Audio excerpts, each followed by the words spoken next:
నమస్తే, welcome to Telangana round up. నీ కుమార్ దామెరా. ముందు హెడ్లైన్ చూద్దాం. స్వతంత్ర భారతదేశ చరిత్రలోనే విజయవంతమైన స్టార్టప్ స్టేట్ తెలంగాణ. ఐటీ నుండి అగ్రికల్చర్ వరకు అన్ని రంగాలను అభివృద్ధి చేశామన్న కేటీఆర్.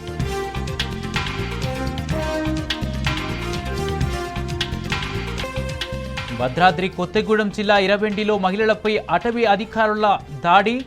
గిరిజనులకు ఖర్గే రాహుల్ గాంధీ క్షమాపణలు చెప్పాలని కేటీఆర్ డిమాండ్.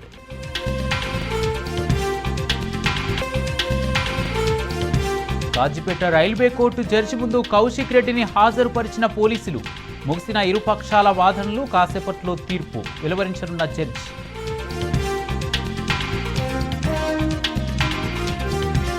పద్దెనిమిది నెలల పాలనలో చిల్లర మాటలకు చిరునామాగా మారిన సీఎం రేవంత్. దమ్ముంటే హరీష్ రావుతో చర్చకు రావాలని ఎమ్మెల్సీ శ్రవణ్ సవాల్.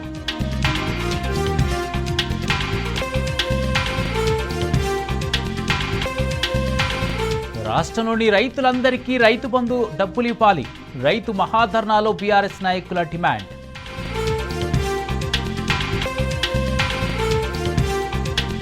కాంగ్రెస్ పాలనలో అన్నదాతకు తప్పని తిప్పలు. కామారెడ్డి జిల్లాలో యూరియా కోసం రైతుల క్యూ.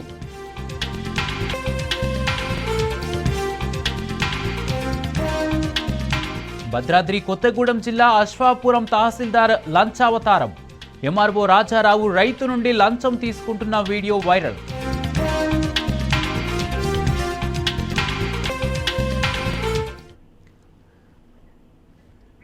డీటెయిల్ చూస్తే, అమాయకులైన గిరిజనులపై ఫారెస్ట్ అధికారులు దాడి చేస్తారు. తమ ప్రతాపం చూపించారు. ఓ ఫారెస్ట్ అధికారి ఆడవారని కూడా చూడకుండా బట్టలు చింపేసి విచక్షణారహితంగా దాడి చేసినట్లు గిరిజన మహిళలు ఆరోపించారు. అటవీ అధికారులు ముందుగానే అనుకున్న ప్లాన్ ప్రకారం గిరిజనుల దగ్గర సెల్ ఫోన్లు లాక్కొని ఆ తర్వాత దాడి చేసినట్లు గిరిజనులు వాపోతున్నారు. భద్రాద్రి కొత్తగూడెం జిల్లా బూర్గంపాడు మండలం ఇరవెండి గ్రామ పంచాయతీ పరిధిలో ఈ ఘటన జరిగింది.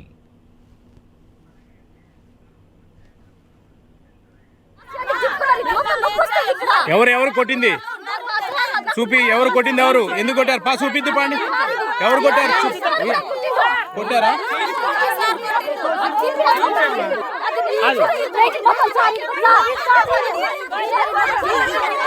కొట్టింది.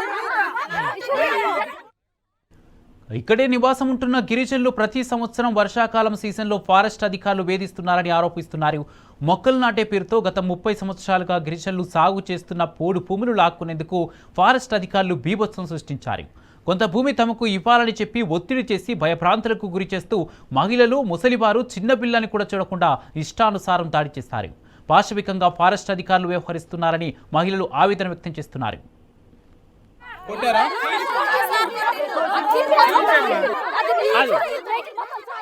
వచ్చి మిషన్ తిప్పి కొడుతూనే ఉన్నారు. ఈ ఆడవాళ్ళు చూసి ఉరికారు. ఆడవాళ్ళకేమో ఎట్లా పడితే అట్లా చేశారు. సీరియల్ దింపటం, నైంటీలు దింపటం, కింద నొక్కేయటం, జేసీబీ మీద అట్లా పంట పెట్టడం, ఇట్లా చేశారు సార్. ఇప్పుడు మేము ఇట్లా జరుగుతుందని మేము పోతే 5-6 వచ్చి అడ్డం తిరిగారు. వాళ్ళు అసలు చేసింది నాగరాజు, రాంబాబు ఇద్దరు. ఆడవాళ్ళు కూడా కొట్టడం, తిట్టడం. మళ్ళీ తర్వాత ఏం చేశారంటే అక్కడున్న మస్సున్న బూడిది రాసుకొని ఆడవాళ్ళు కొట్టారు, ఇట్లా చేశారండి. మళ్ళా రివర్స్ పేర్లు అట్లా పుకారు చేస్తున్నారు సార్. అది భద్రాద్రి కొత్తగూడెం జిల్లా ఇరవెండిలో గిరిజన మహిళల మీద అటవీ అధికారుల దాష్టికాన్ని బీఆర్ఎస్ వర్కింగ్ ప్రెసిడెంట్ కేటీఆర్ ఖండించారు. గిరిజన మహిళల చీరలు చింపి కొట్టడం కాంగ్రెస్ ప్రభుత్వ నైతిక పతనానికి, రాక్షసత్వానికి నిదర్శనమని పేర్కొన్నారు.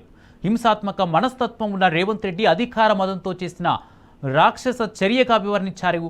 తనను ప్రశ్నించే మహిళలను వివస్త్రను చేస్తానని అసెంబ్లీలో బహిరంగంగా రేవంత్ రెడ్డి ప్రకటించినప్పుడు ఇలాంటి దారుణాలే జరుగుతాయని కేటీఆర్ మండిపడ్డారు. ఒక గూండా ముఖ్యమంత్రి కుర్చీలో కూర్చుంటే ప్రజాస్వామ్యం నిరంకుశత్వంగా మారుతుందని నిప్పులు చెరికారు. రాహుల్ గాంధీ వాగ్దానం చేస్తున్న న్యాయం, సమానత్వం అంటే పేదలపైకి బుల్డోజర్లు తోలటమేనా అని కేటీఆర్ ప్రశ్నించారు. కాంగ్రెస్ పార్టీ తన గుర్తును హస్తం నుంచి బుల్డోజర్కు మార్చుకోవాలని ఎద్దేవా చేశారు. గిరిజన మహిళలను వివస్త్రాలను చేసి హింసించిన అధికారులను సస్పెండ్ చేయాలని, వారిపై అట్రాసిటీ కేసు పెట్టాలని, మల్లికార్జున ఖర్గే, రాహుల్ గాంధీ క్షమాపణలు చెప్పాలని కేటీఆర్ డిమాండ్ చేశారు.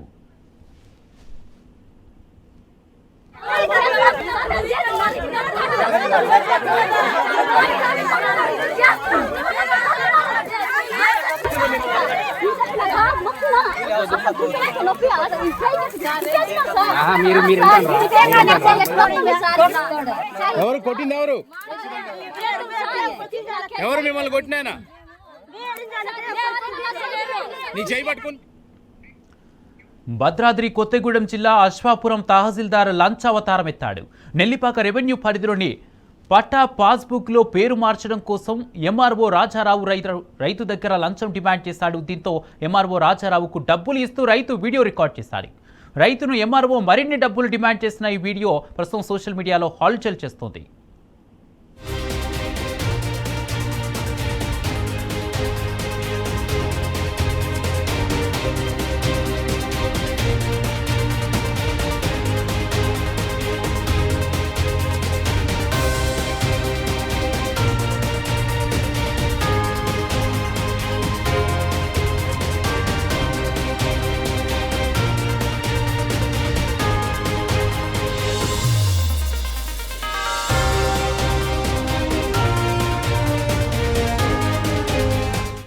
భద్రాద్రి కొత్తగూడెం జిల్లా అశ్వాపురం తహసీల్దార్ లంచావతారం ఎత్తాడు.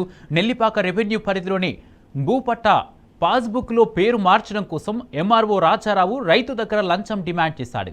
దీంతో ఎంఆర్ఓ రాజారావుకు డబ్బులు ఇస్తూ రైతు వీడియో రికార్డ్ చేశాడు. రైతును ఎంఆర్ఓ మరిన్ని డబ్బులు డిమాండ్ చేసిన ఈ వీడియో ప్రస్తుతం సోషల్ మీడియాలో హల్చల్ చేస్తోంది.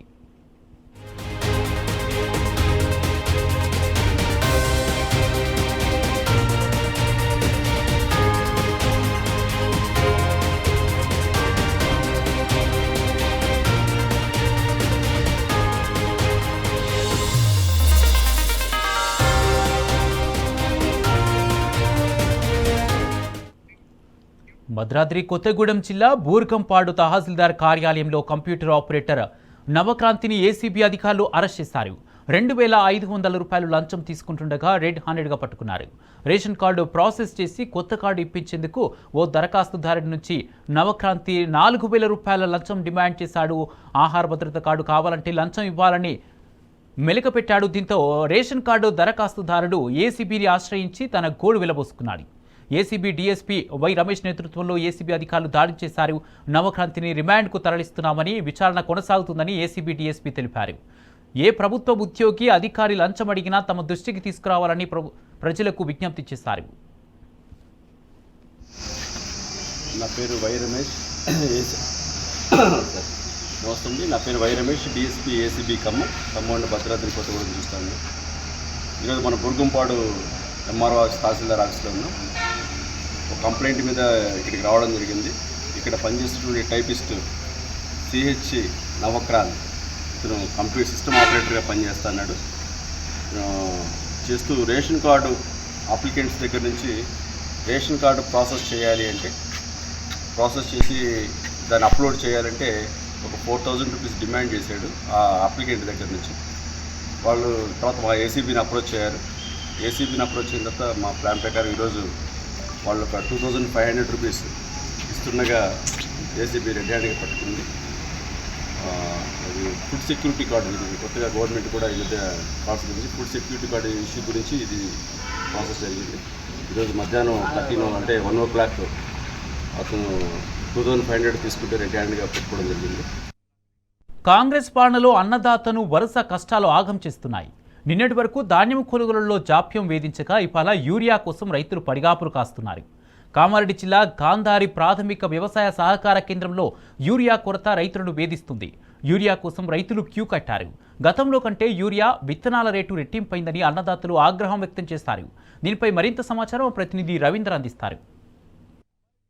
యూరియా కొరత వల్ల రైతులు తీవ్ర ఇబ్బందులు ఎదుర్కొంటున్నారు. వ్యవసాయ సహకార కేంద్రం నుండి అందిస్తున్నటువంటి యూరియా షార్టేజ్ వల్ల రైతులు తీవ్ర ఇబ్బందులు ఎదుర్కొంటున్నారు. ప్రాథమిక వ్యవసాయ సహకార కేంద్రంలో ఎక్కడ చూసినా యూరియా డిమాండ్కి తగ్గ సప్లై లేకపోవడంతో రైతులు ఆందోళన వ్యక్తం చేస్తున్నారు. మనం ప్రస్తుతం గాంధారి మండల కేంద్రంలో ఉన్నటువంటి ప్రాథమిక వ్యవసాయ సహకార కేంద్రంలో ఉన్నటువంటి బారులు తీరినటువంటి అదేవిధంగా పడిగాపులు కాస్తున్నటువంటి రైతుల విజువల్లను చూస్తున్నాం. ఈ నేపథ్యంలో ఉదయమనంగా దాదాపుగా 4 గంటల నుంచి ఈ ప్రాథమిక వ్యవసాయ సహకార కేంద్రంలో రైతులు ఉదయం 4 గంటల నుంచి యూరియా కొరకు వెయిట్ చేస్తూ పడిగాపులు కాస్తున్న పరిస్థితి స్పష్టంగా కనబడుతుంది. ముఖ్యంగా చిన్నపిల్లలను, తమ ఉన్నటువంటి వృద్ధులు, అదేవిధంగా మహిళలు ఇక్కడ ఉన్నటువంటి ప్రాథమిక వ్యవసాయ సహకార కేంద్రం వద్ద పడిగాపులు కాస్తున్నారు. ముఖ్యంగా ఇక్కడ దాదాపుగా గిరిజన రైతులు ఉంటారు, చిన్న సన్నకారు రైతులు ఉంటారు. వీళ్ళకి డిమాండ్కి తగ్గ సప్లై లేకపోవడంతో ఇటు ప్రాథమిక వ్యవసాయ సహకార సొసైటీ చైర్మన్, అదేవిధంగా ఇక్కడ ఉన్న సభ్యులు, అదేవిధంగా సెక్రటరీ మధ్య తీవ్ర వాగ్వాదం చోటు చేసుకోవడం జరుగుతుంది, వాళ్ళని నిలదీయడం జరుగుతుంది. ముఖ్యంగా డీడీలు కట్టడంలో తాత్సారం జరిగింది. ప్రతి ప్రాథమిక సహకార కేంద్రం నుంచి డీడీలు కట్టాల్సింది ఉంటుంది. ఏకకాలంలో డీడీలు కట్టక ఇబ్బందులు ఎదుర్కోవాల్సిన పరిస్థితి ఏర్పడింది అంటున్నారు. గతంలో ఏనాడు కూడా ఇలాంటి పరిస్థితి లేదు. నిన్న పద్మాజీవాడి ఎక్స్ రోడ్లో ఉన్నటువంటి ప్రాథమిక వ్యవసాయ సహకార కేంద్రంలో ఉన్నటువంటి క్యూ లైన్లలో రైతులు చెప్పులు పెట్టి మరీ తమ యూరియా బస్తాలు తీసుకుపోయిన సందర్భం స్పష్టంగా కనబడింది. ఇవాళ అదే పద్మాజీవాడి ఎక్స్ రోడ్ సమీపంలో ఉన్నటువంటి గాంధారి మండల కేంద్రంలో ఉన్నటువంటి ప్రాథమిక వ్యవసాయ సహకార కేంద్రం వద్ద ఉన్నటువంటి విజువల్ మనకు స్పష్టంగా కనబడుతున్నాయి.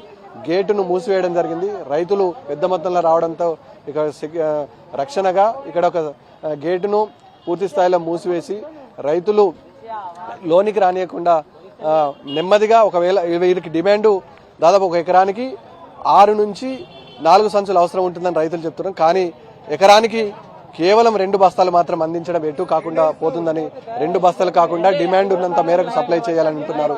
గతంలో ఇలాంటి పరిస్థితి లేదని రైతులంతా ఆగ్రహం వ్యక్తం చేస్తున్నారు. పడిగాపులు కాస్తున్న పరిస్థితి ఉంది. మనం ఒక మహిళను పలకరించే ప్రయత్నం చేద్దాం, ఏమంటుందో.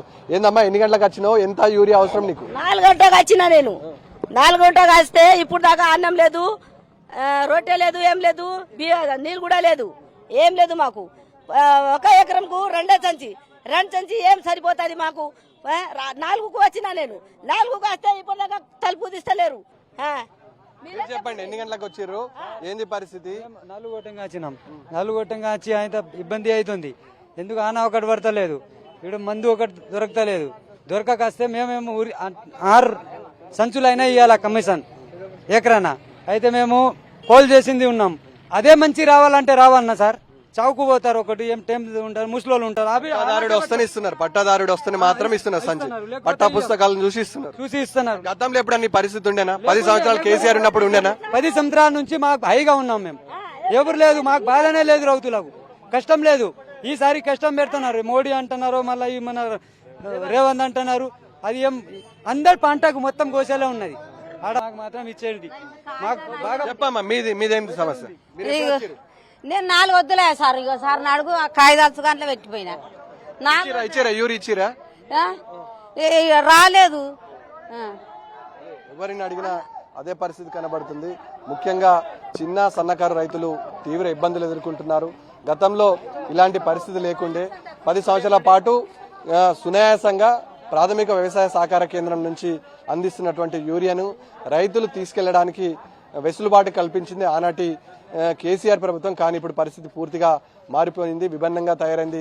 ఎవరిని పలకరించిన ఆవేదన వ్యక్తం చేస్తున్నారు. ఒక పక్క వర్షాలు సమృద్ధిగా కురవక, ఇంకో పక్క వేసినటువంటి పంటను కాపాడుకోవడానికి, ముఖ్యంగా పంటలు వేయడానికి సిద్ధపడుతున్నట్టు రైతులు అగాధంలోకి నెట్టే ప్రయత్నం ఇప్పుడు ప్రభుత్వం వ్యవహరిస్తున్న తీరు పట్ల ఆగ్రహం వ్యక్తం చేసిన సందర్భం స్పష్టంగా కనబడుతుంది. ముఖ్యంగా మనతో పాటు ఒక రైతున్నారు, వారిని పలకరించే ప్రయత్నం చేద్దాం. చెప్పండి, ఏంది పరిస్థితి? ఇక్కడ తాగేదానికి నీళ్ళు లేదు, వాటర్ లేదు, తిందామంటే ఇక్కడ తిండి లేదు. ఒక పట్ట పాస్బుక్ తెచ్చినాం, ఇంటికాడ ఉన్న మనిషికు అక్కడ పని చేసుకుంటే ఏదైనా చేసుకున్నాం మనిషికి ఇక్కడ ఉండాలా, తంబు పెట్టాలా, మళ్ళీ తీసుకుపోవాలని అది ఏమన్నా ఉందా? అమ్మా, ఎన్ని గంటలకు వచ్చారు మీరు? ఏంది, ఎంత యూరియా అవసరం నీకు? ఎన్ని సంచులు అవసరం? ఎన్ని సంచులు ఇస్తారు? మాకు సంచి అవసరం ఉన్నాయి, కానీ ఒక సంచి సుగా ఇస్తలేరు. ఏం చేయాలా? పొద్దుగలకెళ్ళి వచ్చిన నీళ్ళు లేవు, చాయ్ లేవు, అన్నం లేవు, ఏం లేవు, ఇట్లా నెత్తిరి ఉంటున్నారు. రేవంత్ రెడ్డి ఏమి తమ్మి మాకు ఏం లేవు. మహిళలు ఆగ్రహం వ్యక్తం చేస్తున్నారు, మోసపోయామని బాధపడుతున్నారు. గతంలో ఇలాంటి పరిస్థితి ఉండేది కాదు. దాదాపుగా చిన్న సన్నకారు రైతులకు ముఖ్యంగా ఇబ్బందులు ఉన్నది. ఒకవేళ పెద్ద రైతులు ఉంటే 100 సంచులు అవసరం ఉంటుంది. కాబట్టి ఆ రోజు 100 సంచులు పంపిణీ జరిగింది. ఇవాళ ఆ పరిస్థితి పూర్తిగా లేదు.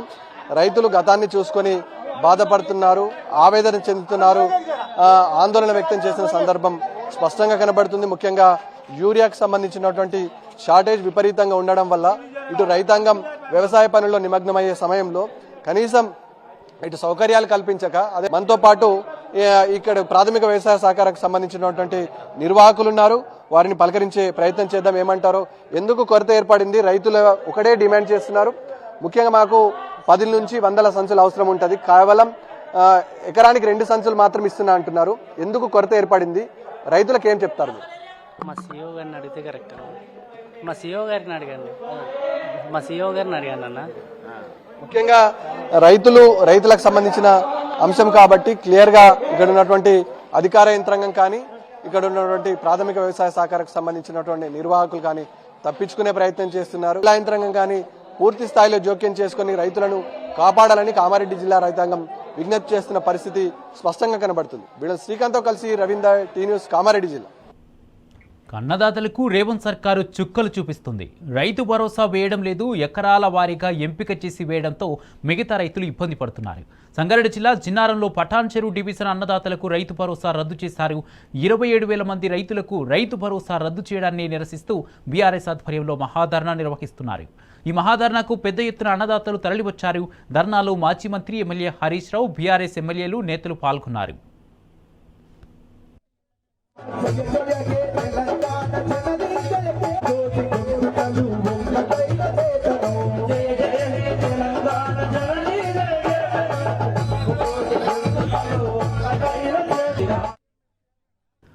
ఔటర్ రింగ్ రోడ్డు లోపల ఉన్న భూములను రైతు బంధు ఎందుకు వేయలేదని ప్రభుత్వాన్ని ప్రశ్నించారు మాజీ మంత్రి హరీష్ రావు. వెంటనే 2 లక్షల మంది రైతులకు రైతు భరోసా జమ చేయాలని డిమాండ్ చేశారు. పంటను చెరువు రైతులకు పెట్టుబడి సాయం వేయకుండా ఔటర్ రింగ్ రోడ్డుపై వంటవార్పు చేసి స్తంభింపజేస్తామని హరీష్ రావు హెచ్చరించారు. ఔటర్ రింగ్ రోడ్డు లోపల ఉన్న రైతులకు 2 లక్షల మంది రైతులకు రైతు బంధు ఎగబెడితే ఏమైతుంది అనుకుంటుండు. బిడ్డ, ఈ 2 లక్షల మంది రైతులు వచ్చి రేపు ఔటర్ రింగ్ రోడ్డును మొత్తం బ్లాక్ చేస్తే నీ దిమ్మ తిరుగుతా, జాగ్రత్త అని చెప్పి హెచ్చరిస్తా ఉన్నాం. పటాన్ చెరువులం 22,000 మంది రైతులున్నాం. పోయి 22,000 మంది ఔటర్ రింగ్ రోడ్డు మీద కూర్చుంటే ఎంతమందిని అరెస్ట్ చేస్తాడు? ఏ జైలు పడుతుంది? నాకు ఇస్తావా ఇయ్యవా? 22,000 మంది పోయి ఔటర్ రింగ్ రోడ్డు మీద వంట వార్పు పెట్టి నీ సంగతి ఏంటంటే దిబ్బకు దిగత్తాడు. అదిగిరాడా? రంగారెడ్డి వాళ్ళు బయలుదేరా మన సోపతికి? మేడ్చల్ల సబితక్క బయలుదేరదా మన సోపతికి? మల్లారెడ్డి వెళ్ళాడా మన సోపతికి? వెళ్తాడా లేదా? అందరం వెళ్లి కూర్చున్నాక దెబ్బకి దిగుతాడా? అదిగడా? మిస్టర్ రేవంత్ రెడ్డి, రైతులు మరి బయలుదేరక ముందే ఈ 2 లక్షల మంది రైతులకు వెంటనే రైతు బంధు వేయాలని బీఆర్ఎస్ పార్టీ తరఫున డిమాండ్ చేస్తా ఉన్నాం. అందువల్ల రైతు సోదరులారా, మనం జాగ్రత్తగా ఈ పోరాటాన్ని ఇంకా ముమ్మరం చేద్దాం. ఇవాళ ప్రారంభం మాత్రమే. 2 అయితే ఎగనే పెట్టినావు, ఈ ఇచ్చేది కూడా ఇవ్వవా మాకు? అందరికీ 2 ఎగబెట్టినావు. ఇప్పుడు ఇచ్చేదన్నా ఈ వీళ్ళకు కూడా ఇచ్చి తీరాల్సిందే అని చెప్పి నేను కోరుతా ఉన్నా. ఈయన ఇంకోటి ఏందో అర్థం కాదు మన మెదక్ జిల్లా మీద. మొన్న మా మాణిక్రావు సాబు దగ్గరికి జైరాబాద్ కు పోయిండు ఎవరు? రేవంత్ రెడ్డి. పోతే మా మాణిక్రావు సాబు లేచి, అరే మా జైరాబాద్ కు ఇంత పైసలు కావాలి, మోరీలు సాఫ్ లేవు, గ్రామ పంచాయతీల ట్రాక్టర్లన్నీ మొత్తం తాళాలు పడ్డాయి, డీజిల్ కు పైసలు లేవు, గ్రామ పంచాయతీకి ఏమైనా పైసలు, మున్సిపాలిటీకి ఏమైనా పైసలు అని ఇట్లా కేసీఆర్ వచ్చినప్పుడు అడుగుతుండే. కేసీఆర్ రాగానే ఊరికి 25 లక్షలు, జైరాబాద్ కు 50 కోట్లు, మండలానికి 1 కోటి అని ఇచ్చిపోవు కేసీఆర్. గట్లనే ఇస్తాడు అనుకొని అన్ని అడిగిండు. 1 రూపాయి ఇస్తే ఒట్టు, 1 పైసా జైరాబాద్కి వస్తే ఎమ్మెల్యే గారు అడిగితే 1 రూపాయి కూడా ఇవ్వలే. ఇక పటాన్ చెరువు మీద పగబట్టిండు, ఇంత రైతు బంధు కోత పెట్టిండు. కొత్త ఇచ్చుడు లేదు కానీ కేసీఆర్ ఇచ్చిన ఈ కోతలు పెట్టుడు, క్యాన్సిల్ చేసుడు, బంధు పెట్టుడు, ఇగో ఇది కథ నడుస్తా ఉన్నది. ఇంకోటి ఇది ఆ ముఖ్యమంత్రిగా రాష్ట్రం పరువు తీస్తుండ. బాధ కలిగేది ఏంటంటే, మొన్న మీరు టీవీలో చూసి ఉంటారు, దేవాదిలో ఏ బేసిన్లు ఉంది అంటుండు. రైతు నడుతూ చెప్తాడు, దేవాదిలో గోదావరి నది మీద ఉందని స్కూల్ పిల్లగాడు చెప్తాడు. బనకచెర్ల మీద గింత యుద్ధం చేస్తున్నాం ఒక దిక్కు. బనకచెర్ల నీళ్లు చంద్రబాబు తీసుకుపోతా అంటే మాకు అన్యాయం అవుతుందా? బనకచెర్లను ఆపాలని రాష్ట్రం అంతా నిలబెట్టుంది తెలంగాణ రైతులు. ఈయన అడుగుతుండే అమాయకంగా, బనకచెర్ల ఏ బేసిన్లు ఉంటది, ఆడుంటది? నువ్వు ఇప్పుడు 3 నెలలకెళ్ళి లొల్లి నడుస్తుంది, బనకచెర్ల ఆపాలని కొట్లాడుతుంటే ఈ రాష్ట్ర ముఖ్యమంత్రివి నీకు బనకచెర్ల యాడుందో తెలియదంటే నీ నిజాయితీ ఎంత, నీ చిత్తశుద్ధి ఎంత, ఈ రైతుల పట్ల, ఈ రాష్ట్రం పట్ల నీకున్న కమిట్మెంట్ ఏందో అనుమానం కలుగుతా ఉన్నది. చూడలేదా మీరు? అట్లా నల్లమల యాడుంది అంటాడు, నేను నల్లమలలో ఉట్టిన అంటాడు, నల్లమల యాడుంటాడు అంటాడు.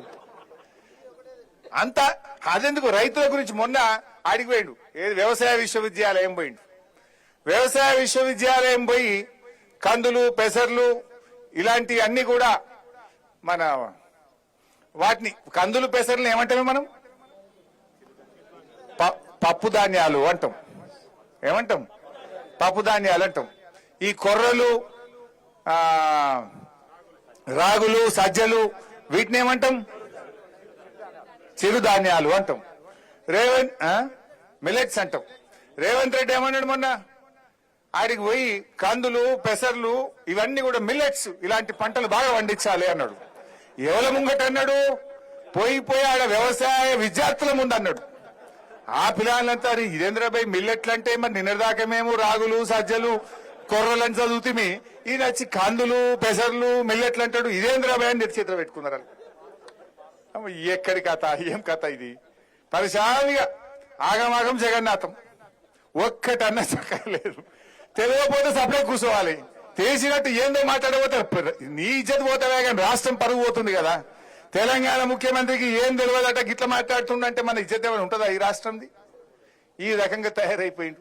ఏమన్నంటే తిట్టుడు తప్ప ఇంకోటి తెలియదు. నేను మొన్న ఏదో జ్వరం వచ్చింది పోయి, మనిషికి రోగం రాదా? అయితే జ్వరం రాదా? నేను దవాఖానలో పట్టే దాని మీద కూడా మాట్లాడతాడు. ఈయన దవాఖానలో పడ్డాడు అంటాడు, ఈయన ఇంత పొడుగు ఉన్నాడు అంటాడు. ఇంకా నేనేం చేయాలి? దేవుడు నాకు పొడుగు ఇచ్చిండు, నీకు పొడుగు ఇచ్చిండు. నువ్వు తలకాయ కిందికి పెట్టి కాలు మీదకి పెట్టి గుంజినాను పొడుగు కావు. ఊకే నా మీద పడి ఎందుకు ఎడతావా రేవంత్ రెడ్డి? నువ్వు హరీష్ రావు పొడుగు ఉన్నాడు, హరీష్ రావు మరి నేనేం చేయాలి? భయ్ దేవుడు నాకు పొడుగు ఇచ్చి నీకు పొడుగు ఇచ్చిండు, మరి నా మీద పడి ఎడతాడు ఊకే. అంటే ఒక సైకో టైప్ అయిపోయిండు. రైతులకు వెంటనే రైతు బంధు వేయాలని డిమాండ్ చేశారు మాజీ మంత్రి సబితా ఇంద్రారెడ్డి. మహేశ్వరం డబిల్గూడలోని రైతుల పొలాల్లోకి వెళ్లి రైతు బంధు గురించి అడిగి తెలుసుకున్నారు. మహేశ్వరంలో చాలా మంది రైతులు వ్యవసాయం చేసుకుని బతుకుతున్నారన్నారు. అలాగే మనసానపల్లిలో R&B అధికారులతో కలిసి రోడ్డు వెడల్పు కోసం స్థలాన్ని పరిశీలించారు సబితా ఇంద్రారెడ్డి.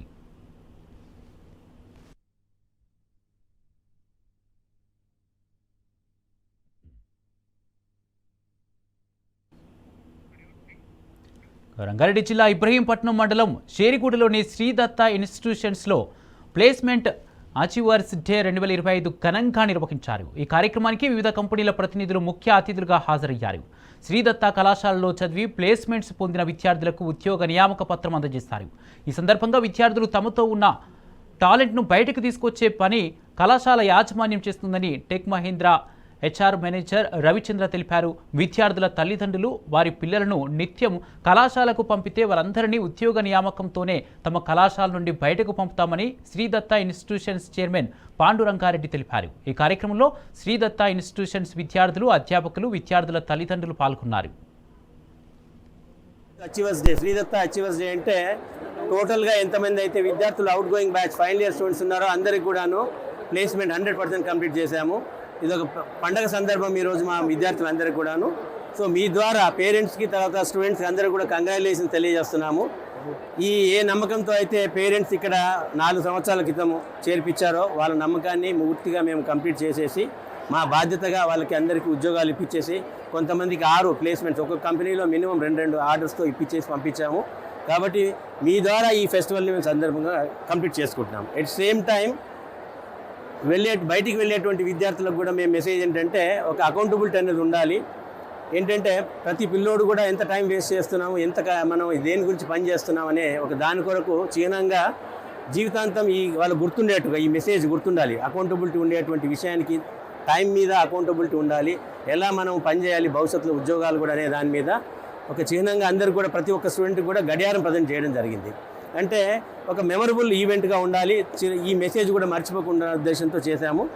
దీన్ని ఒక ప్రిన్సిపల్గా తీసుకొని మీరు కూడా మీడియా మిత్రులందరూ కూడాను భవిష్యత్ తరాలకి ఒక మెసేజ్గా పంపాలని నా ఉద్దేశం. హైదరాబాద్ కోంపల్లిలోని సెయింట్ మార్టిన్ ఇంజనీరింగ్ కళాశాలలో ప్లేస్మెంట్ డే 2025 ఘనంగా నిర్వహించారు. ఈ కార్యక్రమంలో మాజీ మంత్రి మల్లారెడ్డితో పాటు కళాశాల చైర్మన్ మరి లక్ష్మణ్ రెడ్డి, డైరెక్టర్లు, ప్రిన్సిపల్తో పాటు విద్యార్థుల తల్లిదండ్రులు పాల్గొన్నారు. ప్రపంచం మొత్తం యువ ఇంజనీర్ల కొరతతో కొట్టుమిట్టాడుతుందని మాజీ మంత్రి సెయింట్ మార్టిన్ ఇంజనీరింగ్ కళాశాల డైరెక్టర్ మల్లారెడ్డి గడిచిన 4 సంవత్సరాలుగా 100కు 100% ప్లేస్మెంట్స్ సాధించిన సంస్థగా సెయింట్ మార్టిన్ ఇంజనీరింగ్ కళాశాల అవతరించిందన్నారు. ఒక వరల్డ్ క్లాస్ ఇంజనీర్లను తయారు చేయాలనే దృఢ సంకల్పంతోనే విద్యార్థులకు టెక్నాలజీ స్కిల్స్ను పెంపొందించి బీటెక్ మొదటి సంవత్సరం నుండే పైథాన్, ఒరాకిల్, C++ లాంటి అత్యాధునిక కోర్సులను నేర్పిస్తున్నామన్నారు. 2024-25 విద్యా సంవత్సరంలో 1182 మంది విద్యార్థులకు 60 లక్షల రూపాయల ప్యాకేజీ నుంచి 7 లక్షల వార్షిక వేతనంతో కూడిన ప్లేస్మెంట్స్ వచ్చాయన్నారు. మా గ్రూప్ సిఎంఆర్ కానీ, సెయింట్ మార్టిన్స్ కానీ, మల్లారెడ్డి కానీ, MLR కానీ ఇవన్నీ కూడా పెద్ద కాలేజీలు. గత 25 సంవత్సరాల సంది కూడా ప్రతి వరల్డ్ క్లాస్ ఇంజనీర్లను తయారు చేస్తున్నాం, వరల్డ్ క్లాస్ డాక్టర్లను తయారు చేస్తున్నాం. స్టూడెంట్కు ప్రపంచంలో రెండు షార్టేజ్ ఉన్నాయి, ఒకటి టెక్నాలజీ, ఒకటి స్కిల్.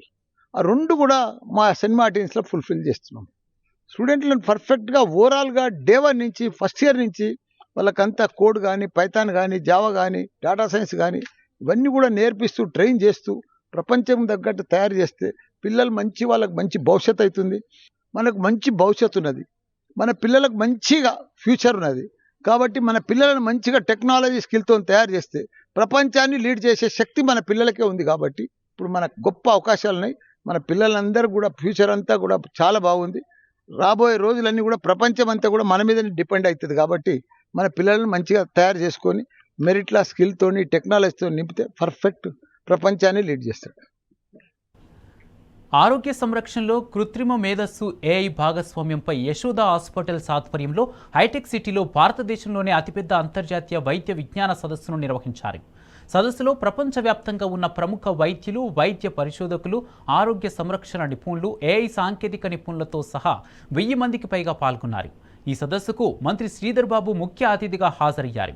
యశోద హాస్పిటల్స్ వ్యవస్థాపక చైర్మన్ గోర్ఘంటి రవీందర్ రావుతో కలిసి సదస్సును ప్రారంభించారు. ఈ కార్యక్రమంలో Yashoda hospitals director Dheeraj Kumar, Yashoda hospitals organising chairperson doctor Chinnababu Sunkavalli, Google chief clinical officer Michael, Google vice president Chandu Thota, joint drug controller Ranga Chandrashekar తదితరులు పాల్గొన్నారు.